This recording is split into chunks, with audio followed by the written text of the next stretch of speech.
Keep, what's up, man? Good to see you again. Good to see you. Another week of AMA. That's right, man. Seems like we only talk once a week, but we get a lot done when we do talk. I Yeah, don't know if well, we get a lot done. We have a lot of conversations. We share a lot of words. I don't know if it moves anything in the right direction.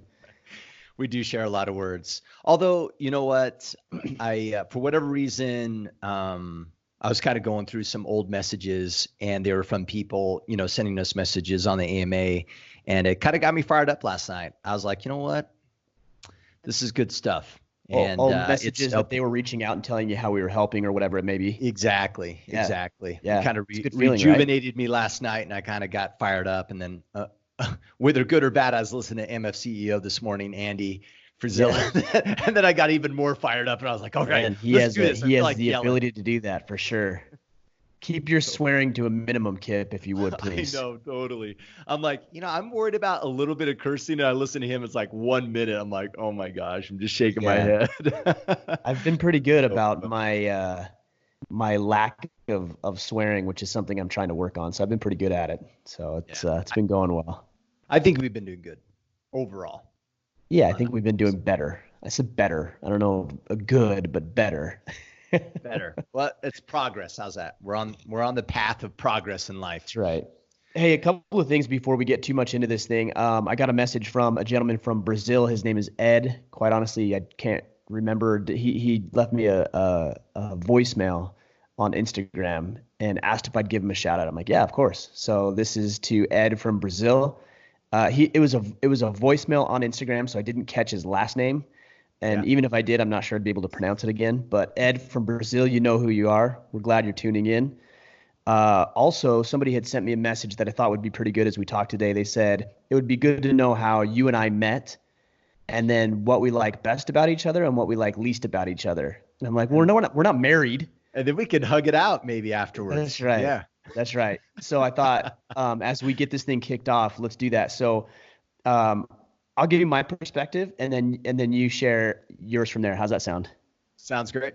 All right. So Kip and I met. I think Kip, you were introduced to the Order of Man podcast, rather, from a mutual friend, Mr. Matt Jenkins, who we just heard from him a couple of days ago. He sent us both a text. And I think your initial reaction to the Order Man Facebook group was like, what in the world is this? I don't need this. I'm out of here. But you did find out, if I understand correctly, that we had a podcast, which you joined the podcast, tuned into that. Then not long after, I think you joined the Iron Council, became a team leader, became the my right-hand man, if you will. Then we started doing this podcast, and here we are. The rest is history. So we've shared that at length, I think, before. Anything you would add to that as far as how we met? No, I mean, I think I listened to that first. I don't even remember what the first episode was, but I remember listening to the first episode because first off, I thought the Facebook group was like something Matt added me to and is like my way of supporting him. So I'm like, okay, yeah, sure, I'll join. Oh, and so then I'm getting favor. Yeah, and I'm getting all these messages, and I'm like, what the crap? I'm going to unsubscribe because this is too loud, too much noise for me. Yeah. And then I happened to see you make a post about the podcast, and I thought, oh, a podcast, that's cool. So I listened to an episode, and it only took one. I listened to one episode, and I was like, hey, this is really good stuff. And then I immediately, maybe this is part of my personality, but I immediately downloaded them all, started from episode 1, and for like a few weeks, I was just pounding through episodes so I could catch up, but I wanted to have the history, if that made sense. And through that process, learn about the Iron Council from you talking about it in the on the podcast, and immediately knew, I'm like, man, I got to join these guys. At the time, you announced the first uprising, and it conflicted with something I wanted to do, and I was like, dang it. And so uprising number 2, I obviously joined, and it was history right after that. So it's been great, man. It's been an honor to just be a member of the IC, let alone to help progress the movement forward. So right on, man. It's been an honor to have you for sure. What do you remember the very first episode that you listened to by chance? I don't. Oh, I don't. I wish. Know. I know. I wish I would have made note of it, of some sort, but no, but you wouldn't have known, right? You didn't. I mean, you don't know what you don't know, so it's not like it was some. But this is back in the day thing. when you only did the interview shows on Tuesdays. Right. So it was an interview with someone. Yeah. I don't remember who, but Interesting. Yeah. All right. Well, let's get into the second component of this question, which is what do you appreciate or admire? I'm just paraphrasing here. Appreciate or admire about each other, and what is one thing that maybe I can't remember exactly what he said. Not like least like, but that one thing that you would bothers change about you the other a little person. bit, so something like that, a little bit. Yeah, something like that. So he's all right, trying so, to create a riff, is what he's trying to do. Yeah. Well, I don't think. I mean, you and I have a pretty good relationship that we haven't like pulled punches. If something bothers us, like it's not really bothering, but if there's something, like we've always been willing to share that with each other. So all right, so what I like best about Kip, I really like Kip's perspective. I like, Kip, that you're empathetic. You're very thoughtful in a way that I am not. I tend to be more reactionary versus you, who is more of a thinker and let's analyze this, let's figure it out before we jump into a conclusion and rush to something that isn't right based on the information we have. That I really admire and appreciate you about because again, I think it complements what I bring to the table, and there's value in that, and it's opened up my perspective and my desire to be more empathetic and understanding of what people are experiencing without jumping to a conclusion or rushing to judgment. That's what I would say. Again, I don't know how to phrase this. One thing that just again, I don't know how to phrase it, like bugs me or something. Again, I don't know how. As I would say, at the same time, our strengths become our weaknesses. So sometimes you want to analyze and pour over the data and the information and let's get the numbers. And I'm like, dude, we don't need the numbers. We just need to go. Just act. Yeah. Just go. So it's like, that might seem like a cop-out, but again, our strengths are our weaknesses. So I appreciate your perception. I appreciate your perspective, your thoughtfulness. You really want to know what's going on before you make decisions, but at the same time, like, dude, I don't want to know what's going on. I just want to go, because I tend to be a little bit more, maybe rely a little bit more intuitively as opposed to thoughtfully. Yeah. So that's where I'm at. Yeah, no, that's great, actually. Well, and it's funny because in that same breath, those are your pro and con as well. Right. Like the complete opposite, right? I love the fact that you're a man of action. Like your default behavior is we'll act, we'll figure it out, we'll learn through that process of action, and we're not going to overanalyze it or whatever. And in the same breath, I sometimes think, dude, we need to think about this a little bit more, Ryan, because we may like go down a path and go, oh shit, maybe we shouldn't. We're talking about swearing, huh? Shoot. Maybe we should have thought about that first, because now we implemented something that maybe was ideal and we should have tested first, or, you know what I mean? Tried things out more. And so it's a complete cop out as well, because it's the complete opposite of you. But I think that's one of your traits that I admire. In the same breath though, what through this podcast, what I've learned, and it's funny because I don't think I admired you for this without the experience of being involved on this podcast. And it is your compassion and your drive and clarity in regards to how you see things. And I don't think I realized how valuable that is, and detrimental possibly. You used the analogy in the past of, light yourself on fire, let people watch. And I have my own interpretation of what that means when you say that. And part of it comes down to being open to people criticizing you, because the reality of it is once you have a strong opinion, it's kind of dangerous. Oh, for sure. Definitely. And it's dangerous on this platform, right? I had a friend from high school. She sent me a message. She's like, oh, I'm listening to a podcast. And I really thought about it. I thought, whoa, is she going to agree with me? Is she not going to agree with me? And how often we go throughout our lives without a platform like this, where you keep your opinions to yourself, and people may love you because you keep your opinion to yourself, and your opinion's not known.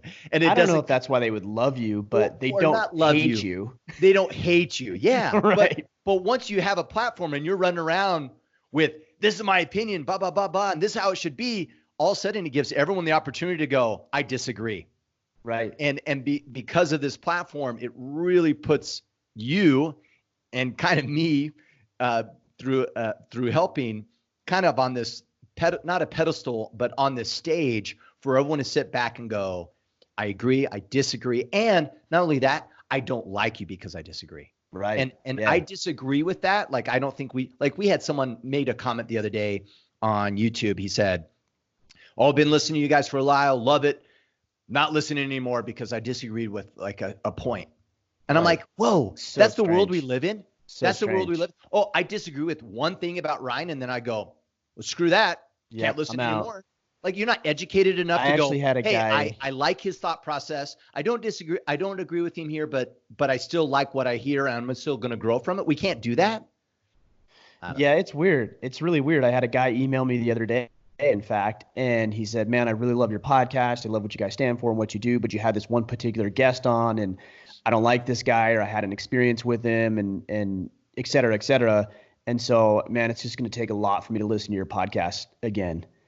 And I don't know if he was expecting an apology or, "Oh, please come back. Like, let me beg you to come listen to my podcast." But I simply said, "Hey, look, man, like, we do our best to vet guys. I know the people that we have on are at times controversial. You're not going to dig everybody.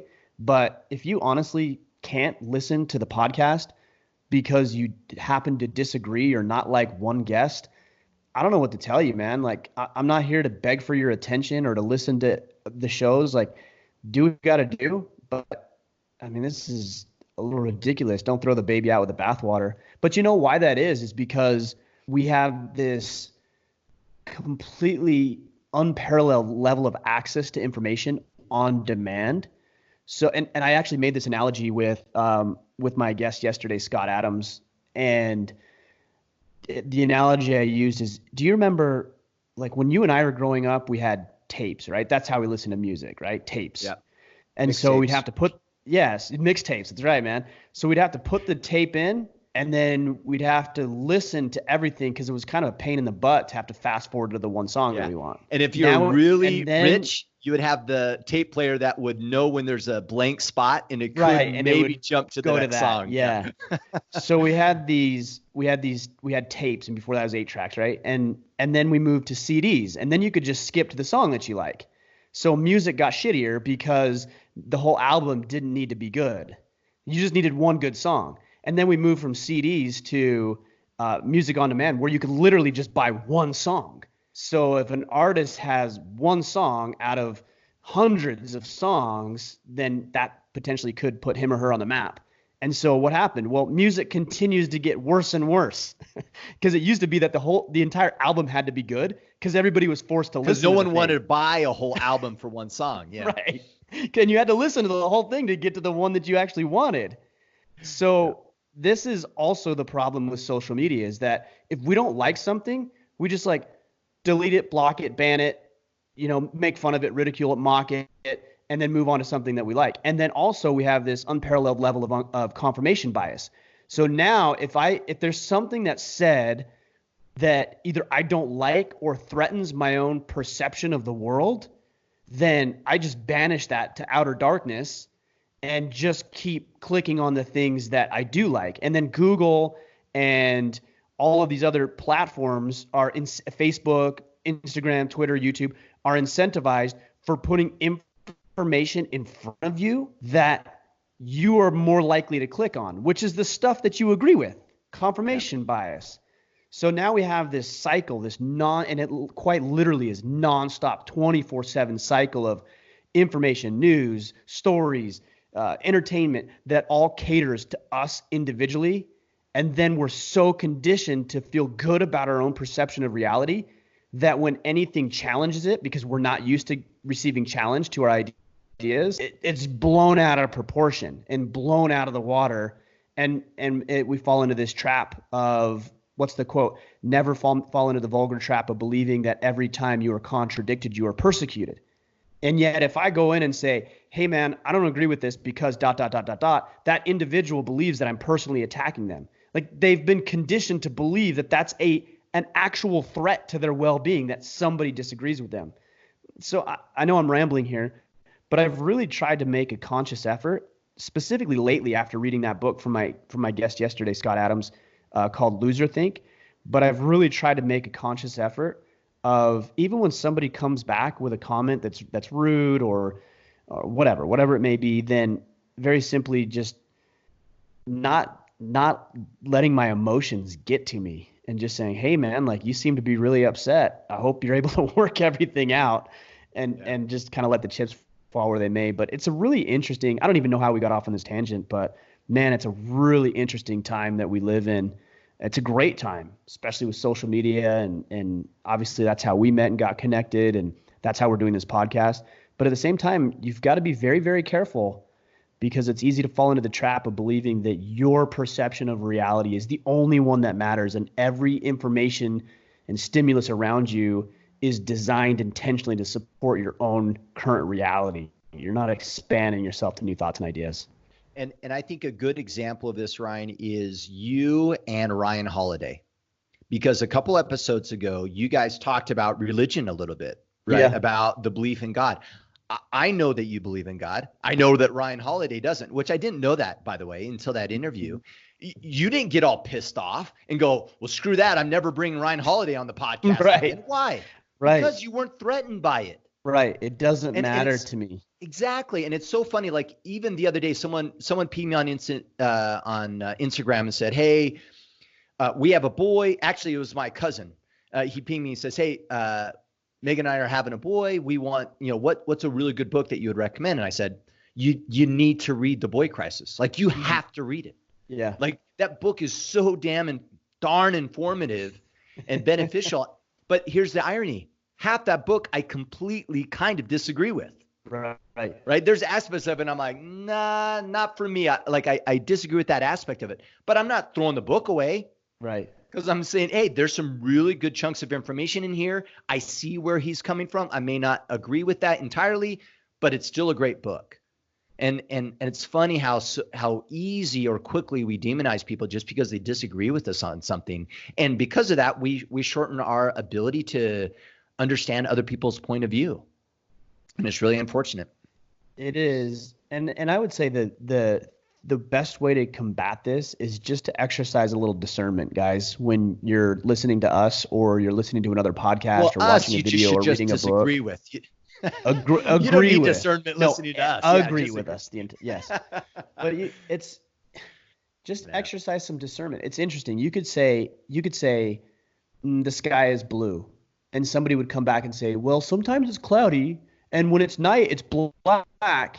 And it's like, and then I'll come back and I'll say, dude, obviously, like there's exceptions to that, and there's times where the sky maybe isn't blue. And they would say, well, you said, and they take everything so literally. It's like, guys, exercise some discernment, exercise some critical thinking. Don't believe everything that you hear, even with guys that you completely admire and respect. Question everything. Be skeptical in a healthy way. Not pessimistic, but skeptical of the information that you're receiving. Confirm it from multiple sources that don't necessarily agree.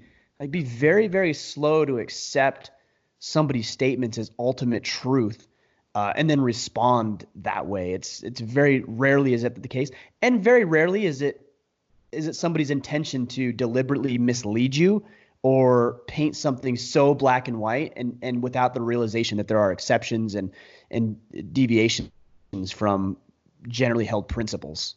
Yeah. And just understand the context of things. Yes. You and I, we express our opinion about it based upon what?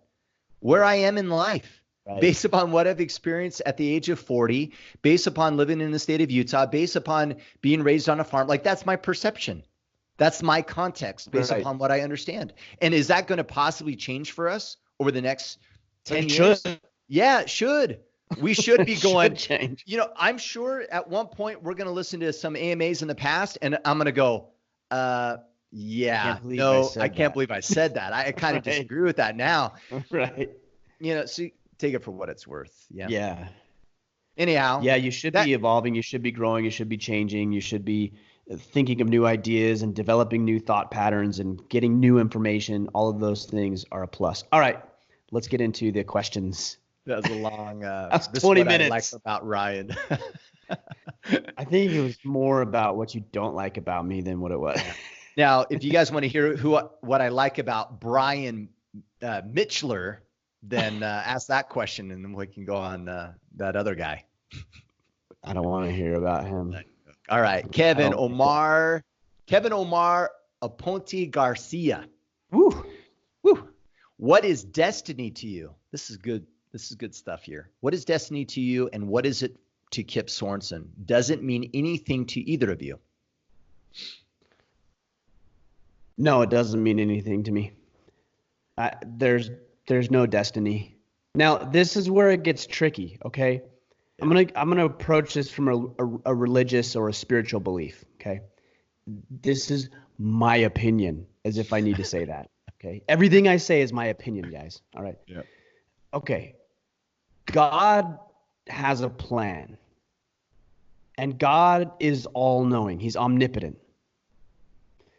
So he already knows the path for me and you and everybody else. So the question then begs, if he already knows the path, is there free will? Is there destiny? Is there this or there's that? The reason I believe that or don't really put much stock in the thought of destiny is because I don't know the path. I don't know it. Yeah. And because I don't know it, I'm not operating from the perspective of knowing what my destiny is. Therefore, because I am ignorant to the path that is laid out before me, I am free to choose my own path. Now, if I had a perfect understanding and a perfect knowledge of the plan, I would lose my free will, because then I'm making decisions about my life and my actions based on knowing the future. I don't know the future. So everything that I do is going to alter my current reality, and therefore I don't put much stock in destiny. I also believe that destiny is a very passive way to live life, because what I hear guys say, specifically from a religious and a spiritual perspective, is, well, if God wants it to happen, it'll just happen. If it's meant to be, it's just meant to be. And usually when I hear that, I think that's somebody's BS excuse to be passive and not more assertive in the way that they're living their life, the actions that they're taking, the thoughts that they have, and what they're ultimately making out of their life. So do I believe there's a destiny? On one hand, yes, I do believe that there's a path for us. And on the other hand, because I don't know what the perfect path is, I am free to choose my own course of action. Yeah. The analogy I use a lot is if you remember those books where it's Choose Your Own Adventure. Yeah, I remember. And those. If you went to the very back of the book, you could see like what is the end result. It's already laid out for you, right? But you read one chapter, and because you don't know the end of the book, you read one chapter, and then it gives you, if you want this option, go to page 10. If you want this option, go to page 17. Because you didn't know the entire thing of the book, when you got to that first section, you had to make a choice based on only the information that you had at your disposal, which is pages you just read. So you were free to make that choice, free from knowing what your path ultimately is. I hope that makes sense. Yeah, I think it does. I like to think of destiny. Destiny sounds like a singular response, right? It's like it's my destiny, not destinies or whatever. And so I don't like it, because I think that we all have potential, and whether we reach our full potential or not is yet to be determined. And so I like to think of it that way of, did you live a great life? Did you reach your potential? Did you ultimately do with life what was available to you and take advantage of those opportunities? If the answer to those things is yes, by the time we die, then did you reach your destiny? In my definition, sure. But I don't think it's this kind of pre-built, like it's your destiny, you know what I mean? And you know, I don't know. I think we have opportunities and potential, and whether we reach it or not is up to us and our agency. But I don't think it's a destiny. Although I like the idea of it. Sounds kind of cool to have a destiny, but I think it's just reaching your full potential. I do believe that all of us are here for a reason. Now, to your point, whether we meet that reason or not is up to us through our thoughts and our actions. Yeah, but if we wanted to dig deeper into this, you could even ask, and I have a problem with the phrase full potential. because what does that even mean? It's never ending. Yeah. And it's never ending. Right? It's moving. So let's say, and we'll just try to break this down into simplistic terms just for the sake of having this discussion. Let's say that I wanted to, that I could deadlift 400 pounds right now. And that's my full potential. Like that's my maximum right now. Right. So then if I keep exercising and keep working through it, then I can increase my potential by making myself stronger. So did I reach my full potential when I hit 400? I mean, I reached my current potential, but I didn't reach my full potential because now I'm lifting, 425 or 450 or whatever, right? So it continues to go up. Because you're still alive. Yeah, you're still alive. You're still kicking. Yeah. Yeah. So full potential is kind of an interesting one as well. Yeah. Well, and we've talked about stoicism quite a bit, and that was the topic in the IC this past month, and that this came up a lot, right? Of when is it over, right, for a Stoic? And it's like it's not until you're on your deathbed. Then that's the moment of somewhat of a measurement to say, did I live a good life? Yeah. Until then, keep trying to live a better life. Yeah. Keep going. Yeah. All right. Cool. What's next? Brendan Burrows. My wife and I have a daughter, and I'm struggling to balance when to let her get away with things and when to get onto her. Sometimes I feel like I'm hard and then not hard enough. How do you balance being fun dad that she can go to, but being strict at the same time? I don't think that they're mutually exclusive, and I don't think you should let your kids get away with anything. Now, the way that you approach it or discuss it might be different depending on the severity of what she may be doing. But if, for example, I walked around the house this morning and there was a bunch of lights on in the house, like welcome to fatherhood, right?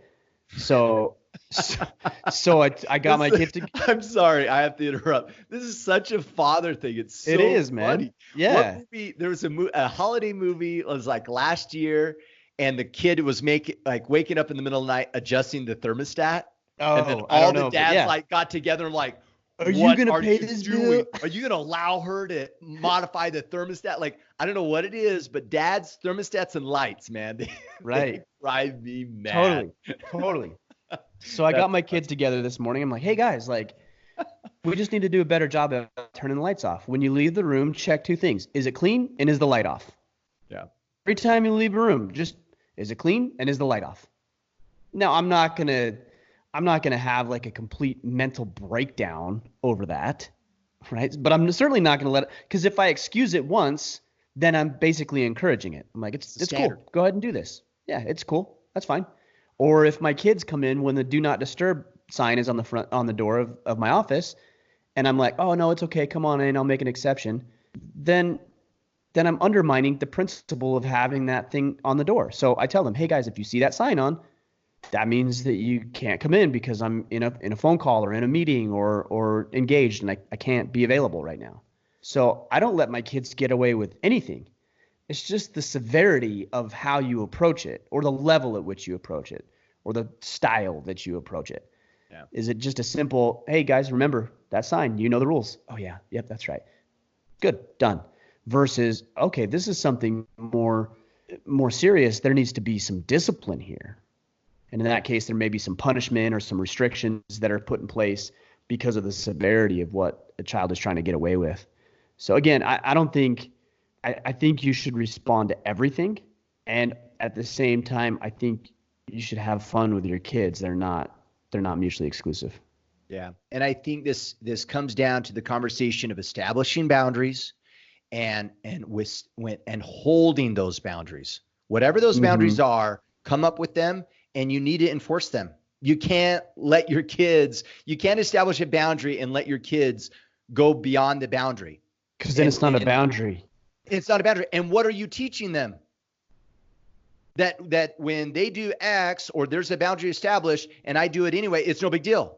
Right. It's the lesson that you're teaching around boundaries that is actually more detrimental than the lights or whatever it is that your kid's doing. It's the lesson being taught. One more thing. I'm kind of riled up today. One thing I love about this is what some parents do. And I like what you said, Ryan, because you're like, well, the severity in which you handle the situation. And I think it comes down to not being overly emotional or appropriately emotional based upon the scenario. And the reason why I bring this up is because I've seen this in our own house where kid does X, I overreact, or mom overreacts in an ineffective way, right? We're yelling or we're upset or whatever. And then we say there's a consequence. Oh, well, you're grounded, blah, blah, blah, blah, blah, blah. And then what happens? Time goes by a little bit. And as a parent, you go, yeah, I didn't handle that well. I was maybe too angry, or the consequences were too severe. And then what do? Go back and go, hey, sorry, I didn't mean to do that. And then you let the boundaries go. Mm-hmm. And then you teach your kid, oh, okay, this is how this works, right? Mom gets pissed off. She'll come off the cliff, and then I'll be able to get whatever I want, right? And so we got to be really careful in regards to how we establish those boundaries, not being overly extreme, where we then feel guilty and then go beyond the boundary, or don't withstand the boundary, or hold the boundary in place, or whatever term I guess we want to use for that. This establishing boundaries portion is, I think, super, super critical. And that allows you not to be so crazy about it. It's like, right. Hey, this was the rule set. I hate grounding you, right? I hate the fact that you can't take the car but this is the rule set in which we established. I'm sorry, bud. Got to follow the rules. Right. Yeah. And also, and I think this goes without saying, but making sure that you communicate what the boundary is, right? Because there's a lot of people who have boundaries in their mind. Like, oh, I put that sign on the door. What the hell? Why don't they? Yeah, exactly. Well, they don't know. Well, they should know. Well, they don't. So it doesn't matter. Shoulda, coulda, woulda. They don't. So communicate the boundary so there's no miscommunication about what exactly is to happen or isn't supposed to happen. All right, well, what's next? Hey, do you like the OG, by the way? I do, man. Are you talking about the shirt? Yeah. Yeah, man. I love it. What's the name of this? What's it? Yeah, what's the name? I don't know. I don't even know if it had a shirt or a name. I think it was just like, do you want to order a man shirt? I think it says the Brotherhood on the back, right? Yeah. That's the Brotherhood shirt. Yeah, that's the Brotherhood shirt right there. Still looks like it's in good condition, man. Dude, I don't wear it very often. I keep it nice and folded. Either that or you don't wash it.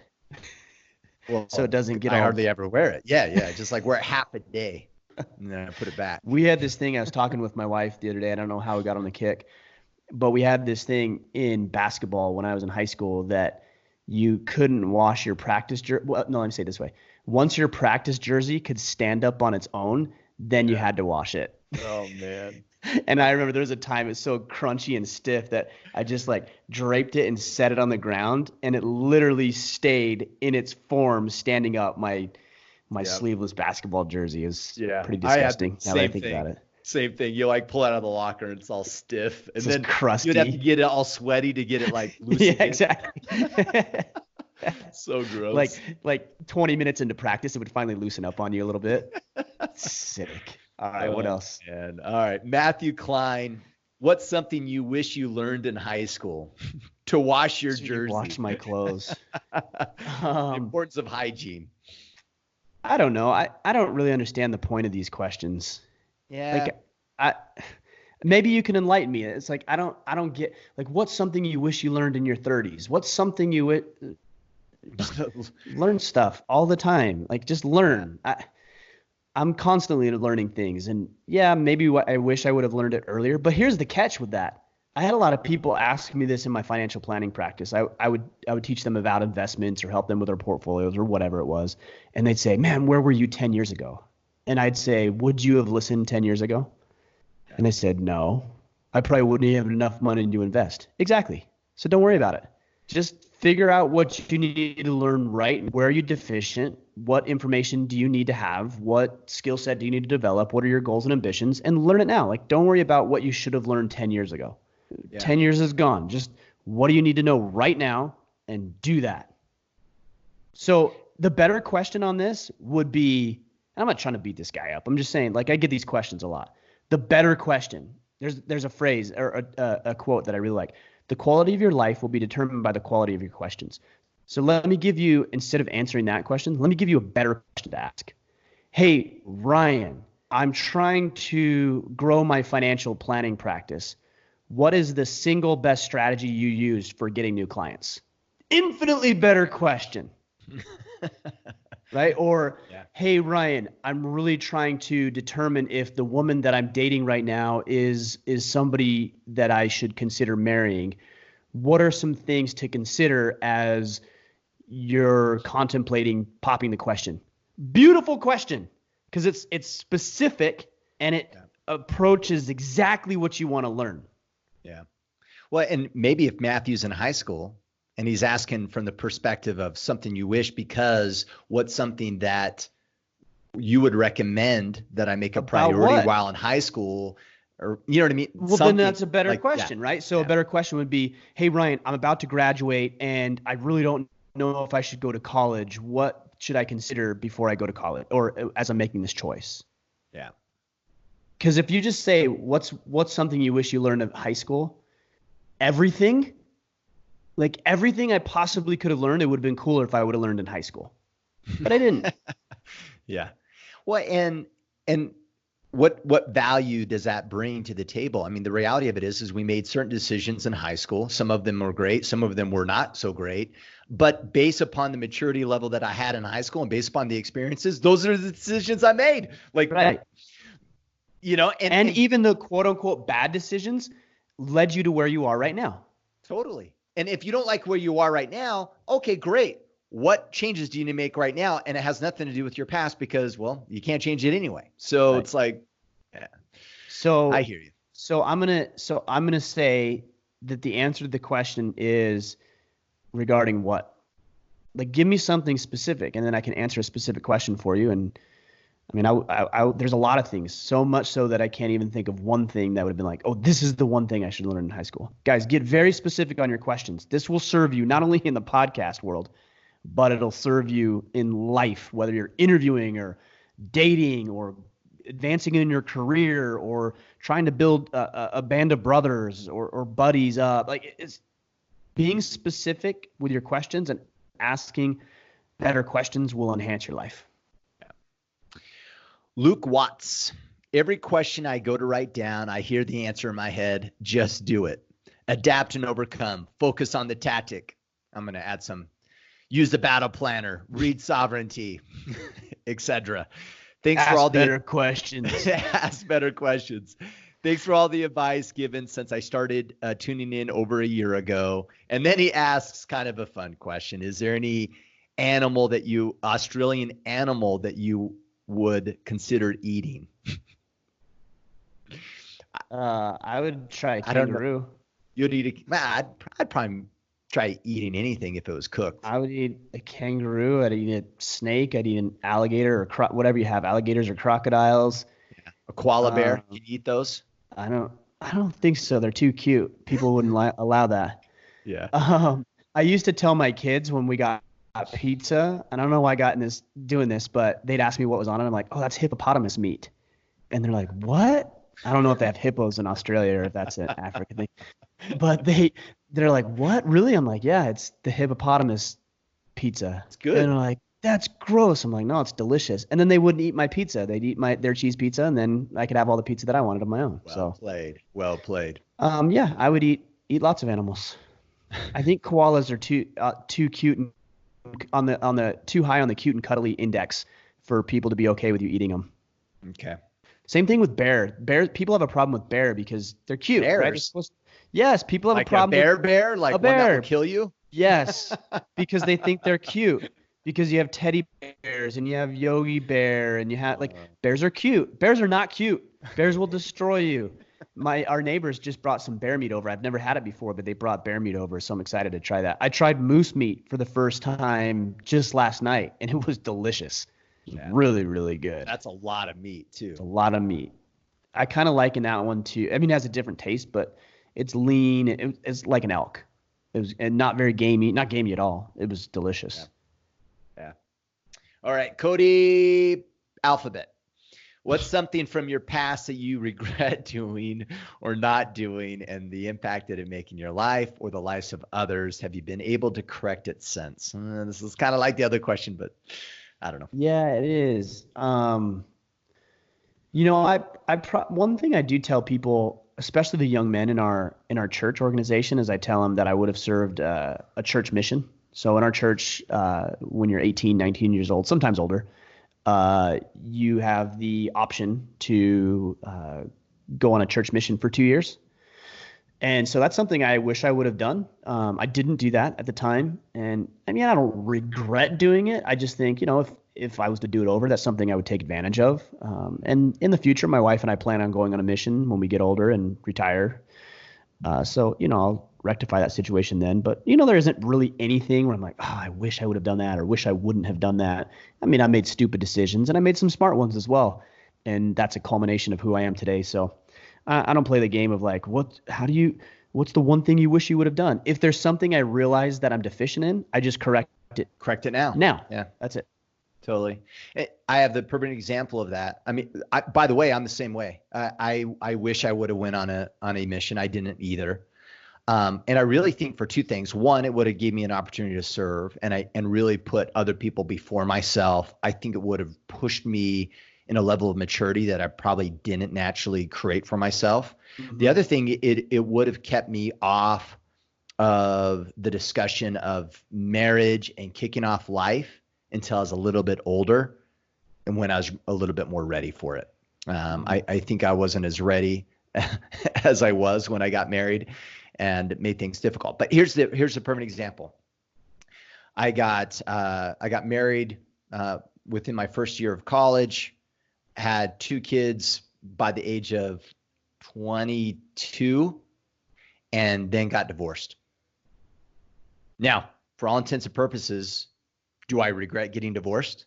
Do I think getting divorced was great for my kids and we've had a perfect life and it would have been, it's more ideal than if we stayed married? No, not at all. Completely regret it. Like regret it. And I'm saying that loosely. Shouldn't have happened. Bad decision. However, I got remarried. I have other kids and I have a great wife and a great family. So can I really honestly go back and go, well, I regret it? Well, not really, because I don't know. Like it worked itself out, right? I evolved, I grew from the experience and made positive, good decisions and became the person I am today. So it's really hard for me to go back and say, I regret it. Even the mission thing. If I would have went on my mission, would I have had my 2 oldest boys, Brendan and Ian? Probably not. So do I regret it? No, because I don't regret being their father and having the opportunity to raise them. So I can't regret that either. So great decisions, maybe not, but amazing things happened because of the decisions I made regardless. And thus I can't regret them. Right. Yep. That's why these questions are so hard, right? They're hard. They're just, again, it's like, don't dwell on it. Just if you realize that there's something that you're like, oh man, I should have done that differently, then do it differently. Yeah. Yeah. Change right now. Brady, and we've talked about this. How do you ensure to live a life without regret? You grow. Yeah. You learn from it. You grow from your decisions. When you grow from a bad decision, then you shouldn't regret it because you wouldn't be the person you are today without that bad decision. So just make sure you learn from your mistakes and your decisions, and then you never have regret. Brady Gambling. Any plans to live stream AMAs or any other shows on YouTube?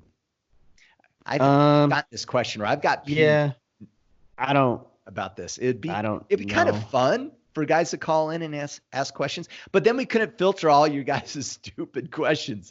So maybe it's not a good idea. Well, I don't know. I don't know how it works. Do they ask questions right there in the thread and then we respond to them? I guess we can try it. Maybe we'll try it. Kind of fun. Yeah. Maybe we won't do like a real AMA, but we'll just do kind of an off version of one and just see, just experiment with it. Invite everybody from Facebook and Instagram over to YouTube and just answer questions as they come in. Yeah. Yeah. All right. I'm going to write that down. I like that. Okay. What else? Give it a try. Justin Wood, what is a good way to start getting into hunting? My girlfriend's father is a very accomplished hunter from Serbia. I'd like to be at least competent at it.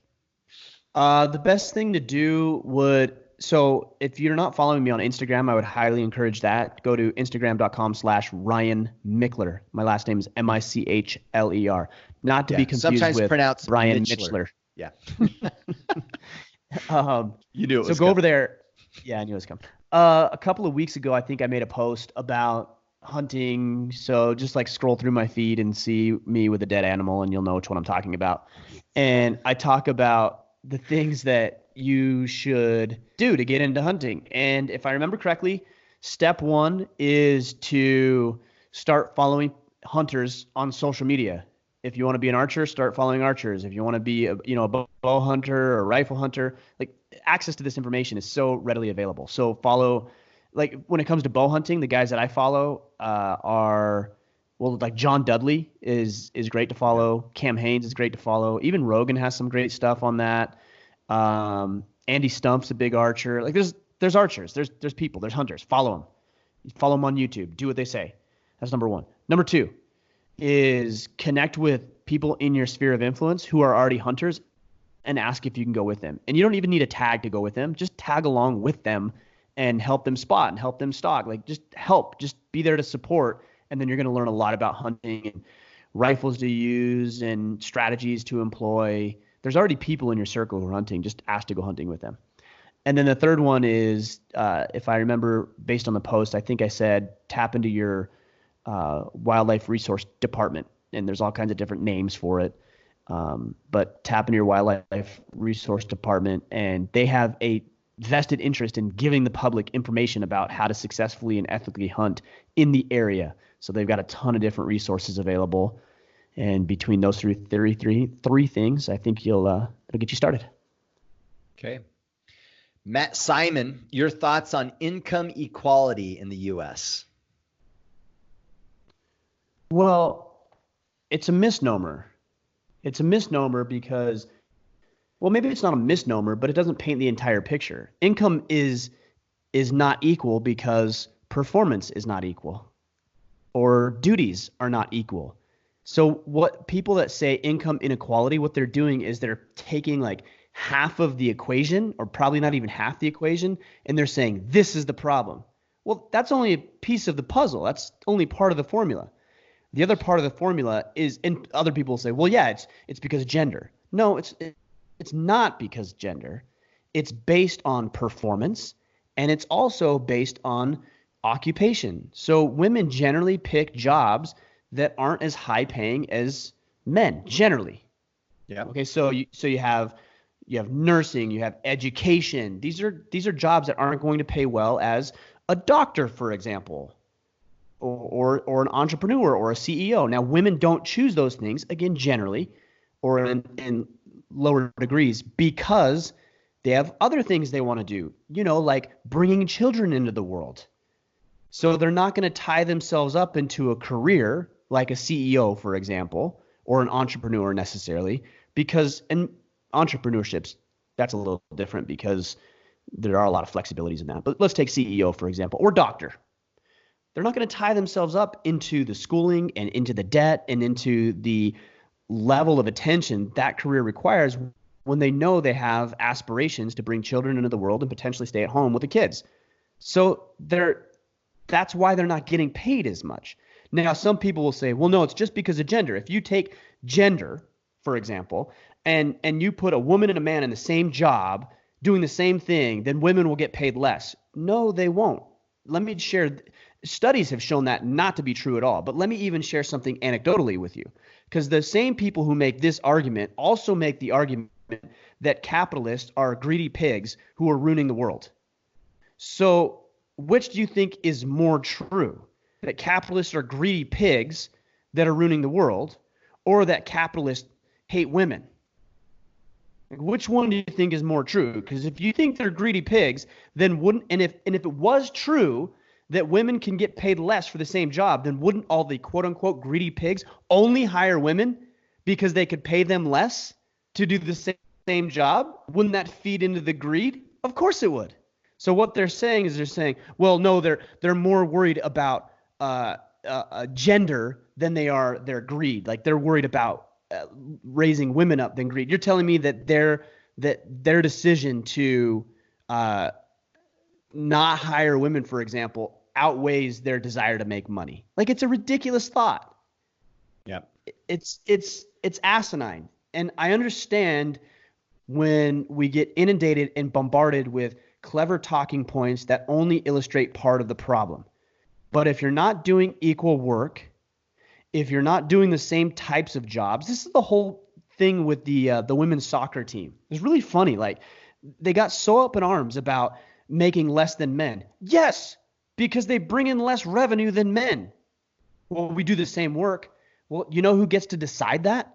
The public. The market. 7 billion plus people on the planet.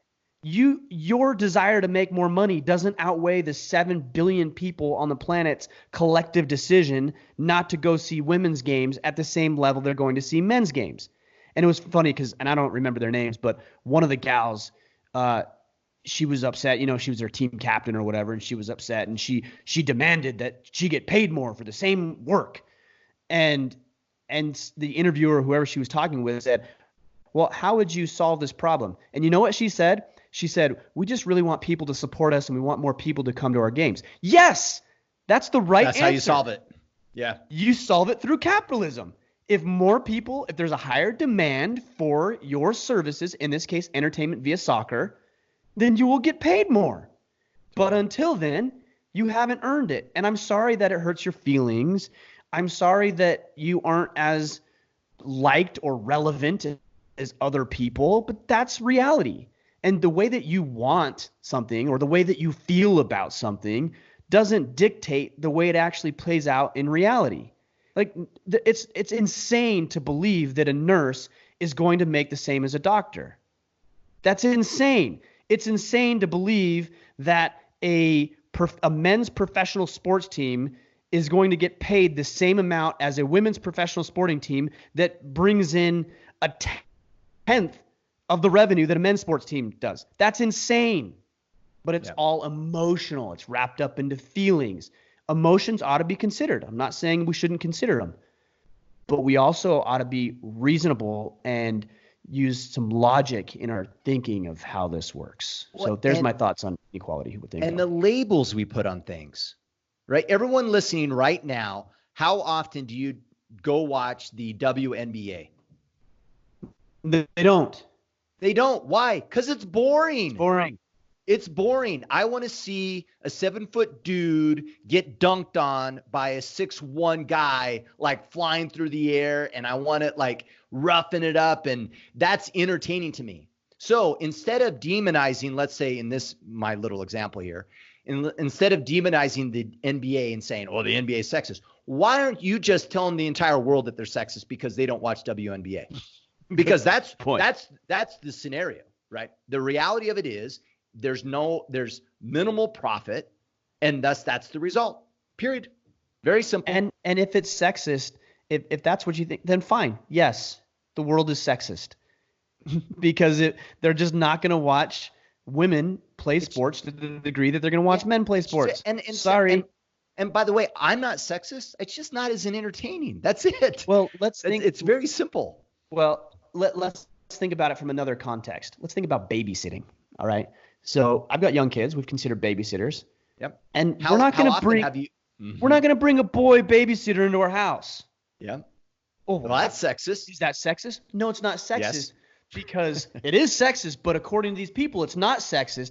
It's kind of like racism. And people say reverse don't even racism. get started about this. It's like there's no such thing as reverse racism. It's either racist or it's not racist.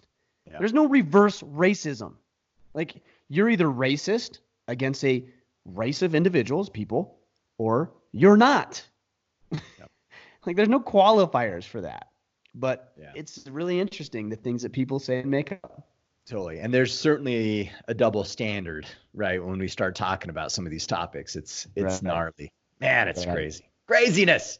Well, and there was something else I was going to say. But you guys get it, right? Like, the reality of it is, it's like, there was an article by the Salt Lake Tribune here in Utah saying, Utah is one of the most income equality states in the nation. Based upon what? Like, let's actually use some discernment, people, right? Well, let's look at the evidence without looking at it, I imagine the reason that is because there's probably, without knowing the data, there's probably per capita or per household more women who stay at home in Utah as homemakers than in other states. Yeah, than any other state.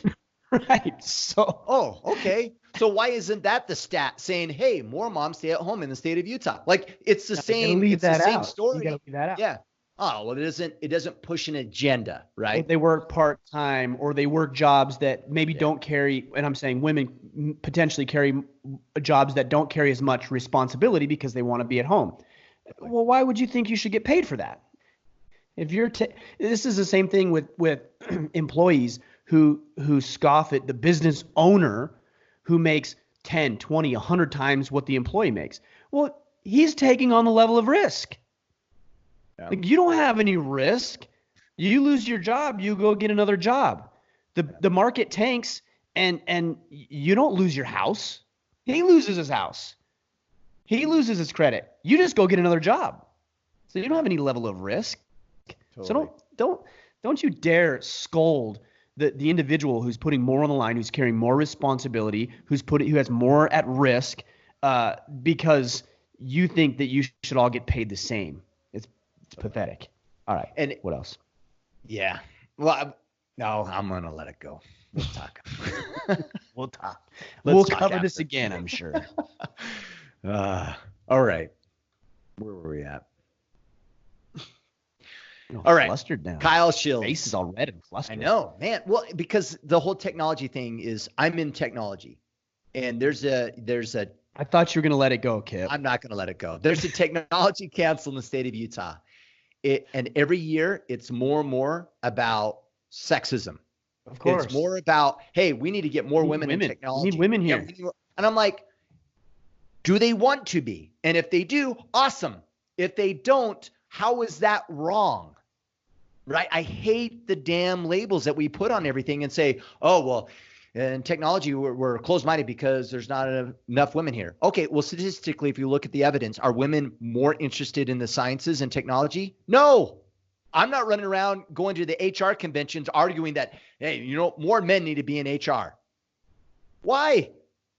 Did you just stereotype that, Kip, and say that more women are in HR? I can't believe you would do that.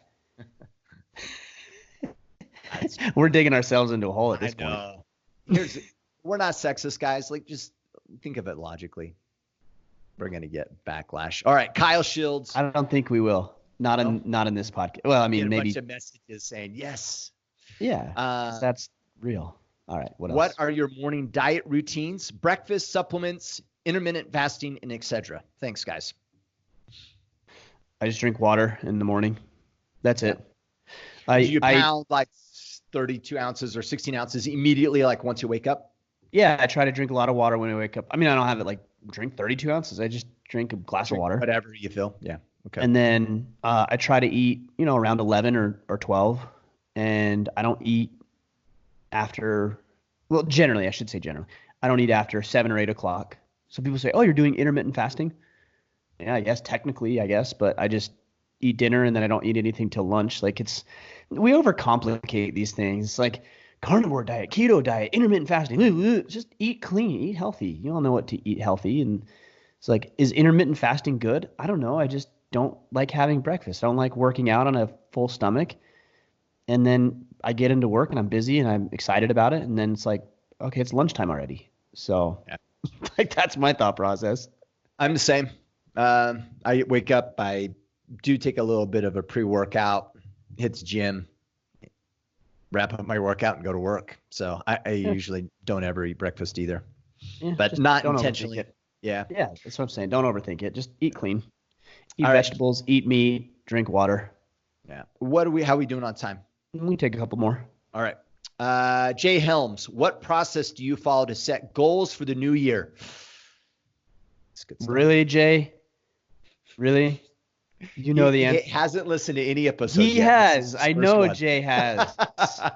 He's asking for someone else. He's been in multiple courses of ours. He is either currently or has been a member of the Iron Council. I'm going to give Jay the benefit of the doubt and say the reason he's asking is because he wants me to answer this for other people. There you go. The answer is in my hand right now. It's called the 12-week battle plan. You can go to store.orderofman.com to check it out. Or you can check out the book Sovereignty, the Battle for the Hearts and Minds of Men. And the entire back section is dedicated to creating a 12-week battle plan, which very briefly is vision, casting a vision first for the next 90 days, then working backwards into key specific objectives in each of 4 quadrants. In which you want to accomplish within the 12-week period. Correct. Then it's working into daily tactics that you can complete on a daily basis that will move you towards those objectives. So you should have 4 daily tactics.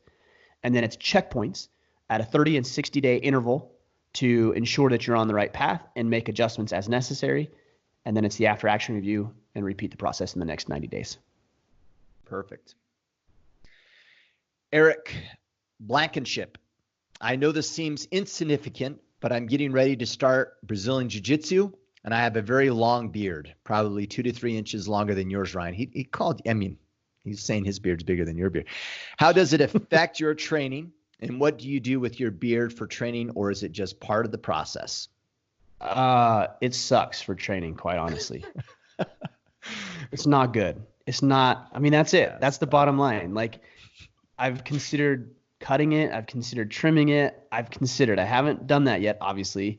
Have you done the Viking? Yeah, I'm not going to do that. Pony thing? No, I'm not going to do that. I don't. No, would it I'm not help? going to do that. Maybe. I don't know if it would. I'll tell you this: it's a great neck guard. Yeah, because people feel guilty. People don't want to put their hand in there because they feel bad. Yeah. And then there's some people who don't feel bad at all. There's a couple guys I roll with who are like, I don't care that you have a beard. No. Yeah. That's just I'm gonna rip that's your decision. Yeah. Andy Stumpf is very much that way. Yeah. He took a big old freaking chunk of my beard out and he laughed about it. So did I.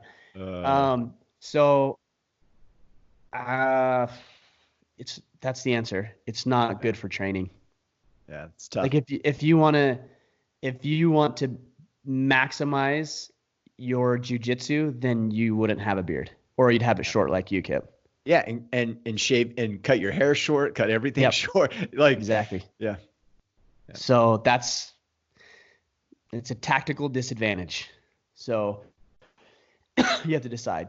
And right now I haven't made the decision to go that route yet because it's been manageable. But it's actually a benefit because through that process you will gain more grit than you would. That's right. And gradually I'm going to lose it all anyways. It gets pulled out. I lose like 10% of the volume every time I go. So gradually it's all going to be gone anyways. That's funny. All right. Kevin Klein listens to the podcast. Who knew? Kevin Klein listens to the Order of Man podcast. I think that's Calvin Klein. Oh. Maybe Kevin's his brother or his uncle brother or something. I don't know. Yeah. Or maybe he actually does listen. He just uses a different name so we don't, Yes, just pseudonym. All right. I'm currently working for a company that has made some bad financial decisions and is on the verge of closing the doors and being sold. I have a backup plan for income in place. Would you jump ship early or ride it out and hope it works out? Well, if you already have a plan in place and you feel like it's a solid plan, I would start moving towards that direction. Execute if the it's plan. an inferior plan, then maybe you ought to ride the ship a little bit longer. But you got to be careful too, because if they're making some shady financial decisions, some of that maybe come back to you. So you may not get your paycheck. Yeah. Right. So you need to be very, very careful on this one. But like I said, it sounds like you're being smart about it. Maybe Calvin taught you some things or something when it comes to finances. Your brother. Or Calvin's company is not doing well, yeah. He's probably rolling his eyes right now like, good one, guys. I've never heard that one before. I blame you, Kip. Sorry, Kevin. Yeah, like I said, if you've got a good plan in place and you feel like it's something that's going to move you in the right direction, then I would start executing on that plan and moving in that direction as quickly as possible. Let's be honest. I mean, this company that's making bad decisions without knowing all the facts at hand is probably not going to correct themselves, right? Like unless there's drastic changes. Now they're selling the company, which means that there'll be new management. That new management isn't probably going to trust you, knowing that your company that you were just guilty by association. It's not a good path. You're not on a good path right now. So if you got a plan in place, maybe start executing it. If you don't have a good plan in place, then start working towards that immediately. And that's for anybody else who might be listening that is in a similar boat. Cool. All right. I think that's good today, man. That was good. Yep. It was good. We're good. I guess, maybe. I don't know. We'll have to leave that for the guys to decide. Yeah, we'll see. Let us know, guys. In fact, just let Ryan know on Instagram at Ryan Michler, Michler. For the Christmas season, get your swag on. You can get your Order of Man gear, hats, shirts, flags, decals, and the battle planners, in which Ryan mentioned, at store.orderofman.com. Of course, you can join us in the Iron Council, our exclusive brotherhood. To learn more, go to orderofman.com/Iron Council. And then if you haven't, join us on Facebook. That's facebook.com/group/Order of Man. That's just a secured group where you can actually submit your questions to the podcast. And then check us out on YouTube. We're getting pretty close, like 98.1 thousand subscribers. I think we're close to 99 right now. We need your help. Push us over. Push us over the edge. Yeah, youtube.com/Order of Man.